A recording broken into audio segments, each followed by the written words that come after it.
Selamat datang sahabat setia mitos dan fakta. Telaga Biru merupakan salah satu objek wisata alam yang terletak di Desa Mamuya, Kecamatan Galela, Kabupaten Halmahera Utara, Provinsi Maluku Utara.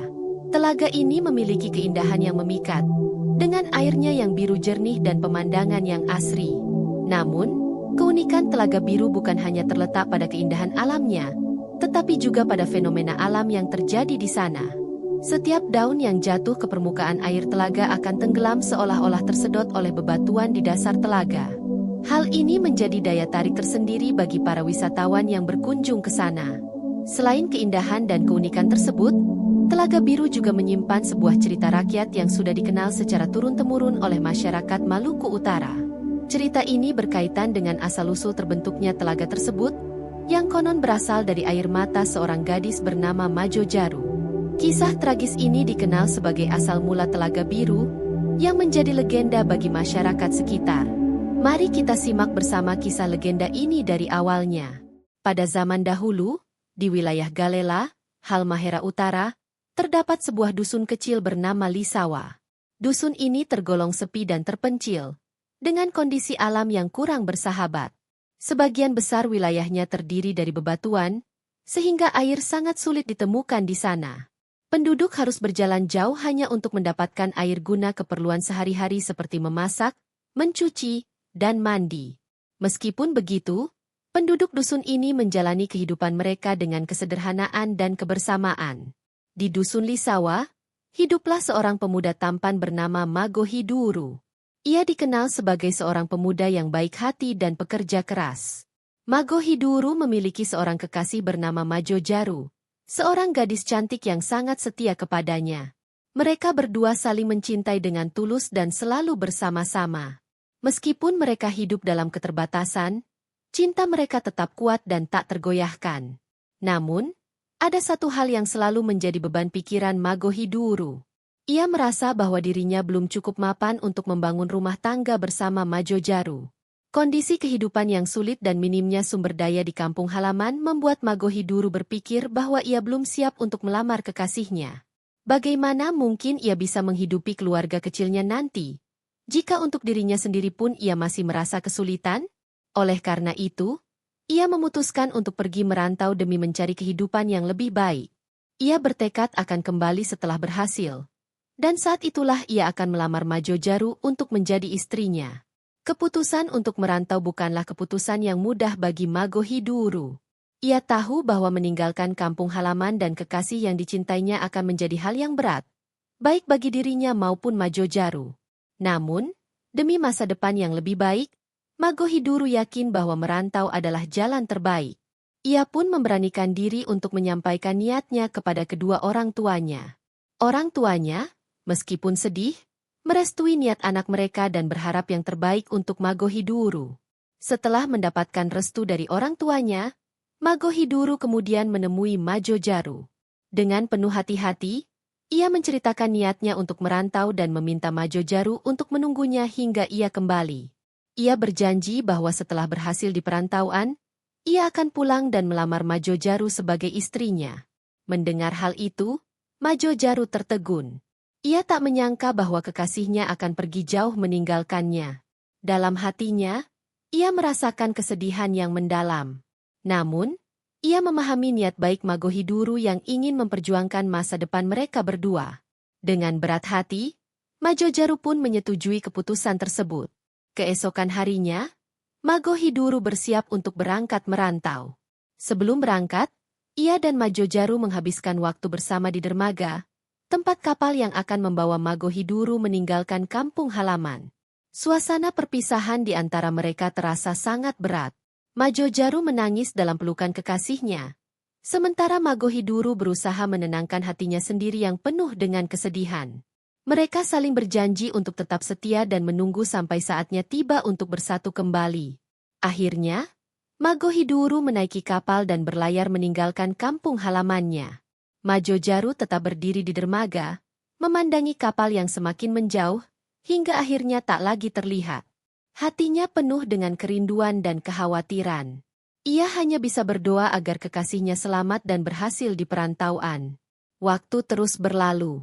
Hari demi hari, Bulan demi bulan, Majojaru terus menunggu kabar dari kekasihnya. Setiap hari, ia pergi ke dermaga untuk melihat kapal yang datang dan pergi, berharap bahwa suatu hari nanti Magohiduru akan kembali. Namun, harapannya selalu pupus karena tak ada kabar tentang kekasihnya. Setahun telah berlalu, dan Magohiduru belum juga pulang. Majojaru mulai merasa gelisah. Kecemasannya semakin memuncak setiap kali ia melihat kapal berlabuh. Namun tak menemukan sosok kekasihnya di antara para penumpang. Perasaan sedih dan khawatir terus menghantuinya. Hingga pada suatu hari, Majojaru memutuskan untuk bertanya langsung kepada salah satu awak kapal yang baru saja tiba di dermaga. Dengan penuh harap, ia bertanya apakah awak kapal tersebut mengetahui kabar tentang Magohiduru. Namun, jawaban yang diterima Majojaru justru menghancurkan hatinya. Awak kapal itu memberitahukan bahwa Magohiduru telah meninggal dunia sebulan yang lalu di perantauan akibat kecelakaan kerja.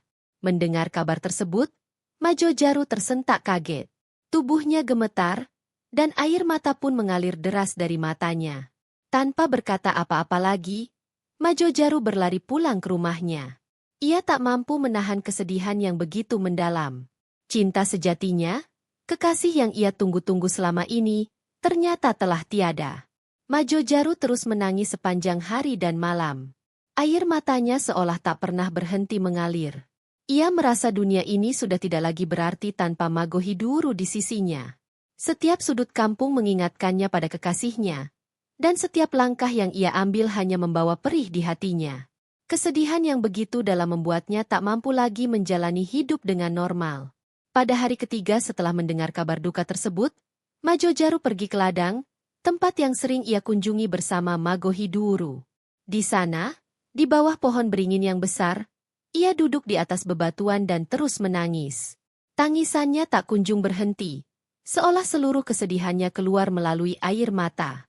Selama 3 hari 3 malam, Majojaru menangis di tempat itu, hingga akhirnya tubuhnya melemah dan ia pun tenggelam dalam air matanya sendiri. Air mata Majojaru terus mengalir, dan perlahan-lahan, air mata tersebut membentuk sebuah telaga. Tubuh Majojaru pun tenggelam ke dalam telaga yang terbentuk dari tangisannya. Hingga akhirnya, Majojaru pun meninggal dunia di tempat itu, menyatu dengan telaga yang terbentuk dari kesedihannya. Penduduk desa yang datang ke ladang tempat Majojaru sering berada, dikejutkan dengan kemunculan sebuah telaga yang tiba-tiba muncul di sana. Sebelumnya, tak pernah ada telaga di ladang itu. Namun kini sebuah telaga yang indah dengan air yang biru jernih terbentang di depan mata mereka. Mereka pun bertanya-tanya, dari mana asal telaga tersebut? Salah satu penduduk yang sudah mengetahui kisah cinta tragis antara Magohiduru dan Majojaru menceritakan kepada yang lainnya tentang apa yang terjadi. Ia menceritakan bahwa telaga tersebut terbentuk dari air mata Majojaru yang menangisi kekasihnya. Air mata yang terus mengalir selama 3 hari 3 malam akhirnya membentuk sebuah telaga yang indah. Penduduk desa merasa iba dan berduka atas nasib tragis Majojaru dan Magohiduru. Sebagai bentuk penghormatan, mereka berjanji akan menjaga telaga tersebut dengan baik. Telaga itu kemudian diberi nama Telaga Biru, karena airnya yang sangat biru dan bening. Hingga saat ini, Telaga Biru tetap menjadi tempat yang dipenuhi misteri dan kesedihan, namun juga menjadi simbol cinta yang abadi. Setiap kali ada daun yang jatuh ke telaga, daun tersebut akan tenggelam, seolah-olah tersedot oleh bebatuan di dasar telaga. Masyarakat setempat percaya bahwa fenomena tersebut adalah bukti bahwa telaga itu masih menyimpan kesedihan dari kisah cinta tragis Majojaru. Kisah asal mula Telaga Biru adalah salah satu legenda yang mewarnai kebudayaan masyarakat Maluku Utara. Kisah ini tidak hanya mengajarkan tentang cinta dan kesetiaan, tetapi juga tentang pengorbanan dan ketabahan dalam menghadapi cobaan hidup. Telaga Biru, yang terbentuk dari air mata Majojaru, kini menjadi saksi bisu dari kisah cinta yang abadi tersebut. Hingga saat ini, Telaga Biru masih menjadi salah satu destinasi wisata yang menarik perhatian banyak orang. Keindahan alamnya yang mempesona, dipadukan dengan cerita rakyat yang penuh dengan nilai-nilai kehidupan, membuat Telaga Biru menjadi tempat yang tak hanya indah dipandang, tetapi juga menyimpan makna yang dalam bagi siapa saja yang mendengarnya. Terima kasih telah menonton videonya. Jangan lupa untuk like, komen, share, dan subscribe channel Mitos dan Fakta ini. Aktifkan juga lonceng notifikasi agar Anda tidak ketinggalan video-video menarik lainnya.